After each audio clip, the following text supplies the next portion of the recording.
Saudações! Salve, povo surpreendente, povo maravilhoso, povo que está estudando a história do Brasil. A revolta de Beckman. A revolta de Beckman aconteceu no Maranhão. E nós, muitas vezes, nos furtamos a uma necessidade óbvia. Devemos falar sobre essa revolta, sobre esse conflito na época do período colonial no Brasil. Meu nome é João Batista Monteiro de Souza.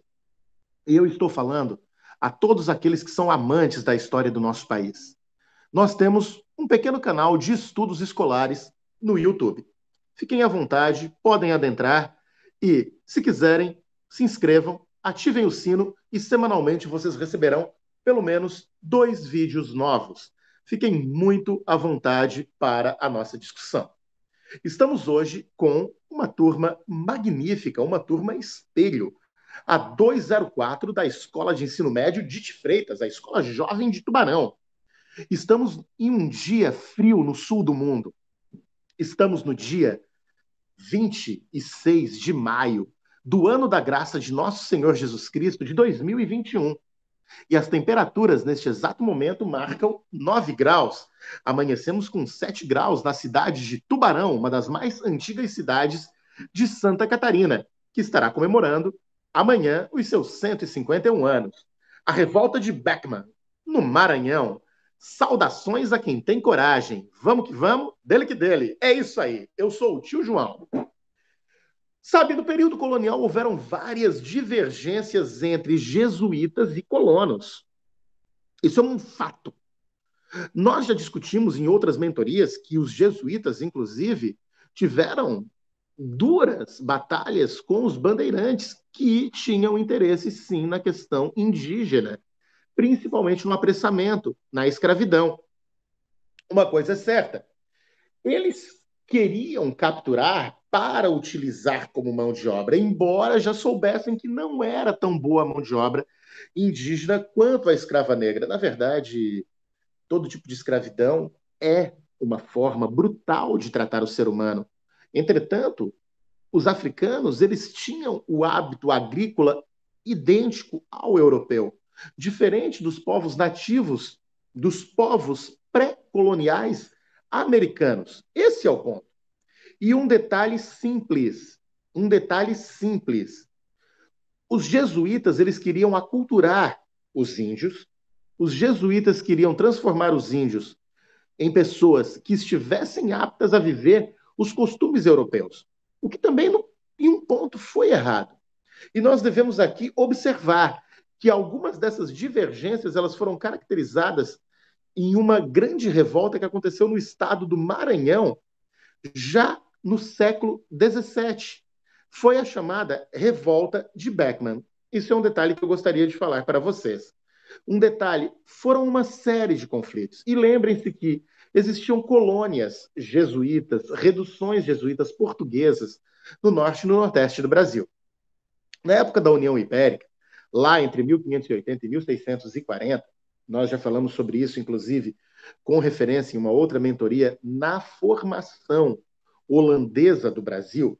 Olhem bem, os jesuítas eles conseguiram com a metrópole, Portugal, neste caso, a edição de normas que proibiam o ataque e a escravização de indígenas. Assim, eles protegiam os índios dos colonos, embora se possa dizer que eles os exploravam também à sua maneira. É óbvio que, e foi discutido isso em outros momentos, que os brancos padres jesuítas também exploravam os índios. É um ponto. Por volta de 1650, mais ou menos, a capitania do Maranhão, a capitania hereditária do Maranhão, passou por várias crises econômicas, como várias das outras capitanias. Lembrando que as duas capitanias que deram certo, deram lucro, foram, na verdade, apenas Pernambuco e nós temos a nossa querida São Vicente. Esse é um ponto que nós devemos aqui ressaltar. Então, com a redução dos preços do açúcar, que já estava relacionado com o fim da dominação holandesa na região Nordeste, nós devemos, então, observar um detalhe. Sem condições de pagar os altos preços cobrados pelo escravo africano, os senhores de engenho da região organizaram tropas para invadir o quê? As aldeias indígenas. Aí é que está as aldeias indígenas e também os aldeamentos dos jesuítas. E um detalhe, para que trabalhassem como escravos nas propriedades. Isso deu um problema muito grande, porque isso gerou um protesto jesuíta. E um detalhe, Portugal acabou reafirmando a proibição de escravizar os índios. Então, nesse contexto, nessa linha de raciocínio, Portugal criou a Companhia Geral de Comércio do Estado do Maranhão, lá por 1682. 1682. E o objetivo era fornecer mão de obra para a capitania. A ideia era introduzir na região 500 escravos negros por ano. Um detalhe, durante 20 anos. Perfeito? Então, nós teríamos 10 mil escravos em 20 anos. Só que a companhia não conseguiu cumprir o compromisso. Isso agravou a crise da mão de obra e aumentou também o descontentamento dos colonos. É óbvio, ia dar briga, ia dar problema. A companhia também devia abastecer a região com produtos como tecidos, bacalhau, trigo e comprar também todo o açúcar ali produzido para revendê-lo a Portugal. Mas a companhia cobrava um alto valor pelos produtos que fornecia e pagava pouco pelo açúcar adquirido. Mais motivos para deixar todo mundo meio queimado. Isso não seria nada legal. Então, o que aconteceu? Um grupo de senhores de engenho do Maranhão, liderados por Manuel Beckmann, organizou um movimento para acabar com a companhia de comércio e também com a influência dos jesuítas. Esse grupo queria também obter de Portugal autorização para escravizar os índios. E a rebelião explodiu mesmo em 1684, no dia 24 de fevereiro. Os armazéns da companhia foram destruídos, a escola dos jesuítas foi invadida e eles foram expulsos do Maranhão. Esse é um ponto que eu quero lembrar para vocês. A revolta de Beckmann foi muito parecida com o que aconteceu também lá nos Sete Povos das Missões, principalmente em São Miguel. Os rebeldes constituíram um governo provisório.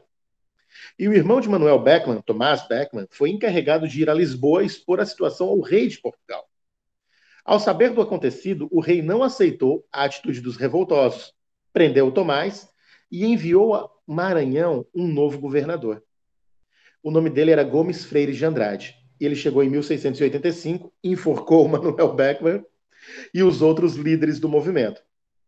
Apesar da severidade da reação do governo português, a metrópole mudou a política e os jesuítas puderam retornar ao Maranhão. A companhia de comércio foi extinta e, em alguns casos, a escravidão dos índios foi autorizada. Querem saber qual é o resumo de toda essa ópera? É que sempre o mais fraco acaba se prejudicando. Ou aquela velha expressão, a corda sempre arrebenta do lado mais fraco. Pensem neste detalhe.